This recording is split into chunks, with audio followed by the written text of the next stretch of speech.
বর্তমান পৃথিবীর সবচেয়ে কঠিন কাজ হচ্ছে নিজেকে সংশোধন করা। আর সবচেয়ে সহজ কাজ কি জানেন? অন্যের সমালোচনা করা।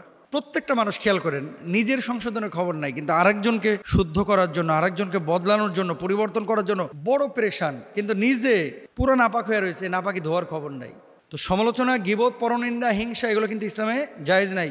আপনি একজন মানুষকে যদি শুদ্ধ করতে চান, মুখোমুখি তাকে বলেন যে এটা আপনার ত্রুটি, এটা আপনি ঠিক করেন, এটা আপনার ঠিক করা উচিত, এভাবে বলবেন। সমালোচনা করে ভাই নিজে কখনো ভালো থাকা যায় না। আপনি আরেকজনের সমালোচনা করে পেছন থেকে টেনে ধরে মনে করতেছেন এরে থামায় দিবেন, দমায় ফেলবেন, কোশ্চিন কালেও না। আল্লাহ যদি কাউকে উঠায়, আপনি পেছন থেকে সারা পৃথিবীর মানুষ খামচে এটা এনে ধরলেও এরে থামাইতে পারবেন না, এর গন্তব্যে পৌঁছায় যাবে। আর আল্লাহ যদি কাউকে আটকায় দেয়, সারা পৃথিবীর মানুষ ধাক্কা মেরেও তারা কিন্তু গন্তব্যে পাঠাইতে পারবে না।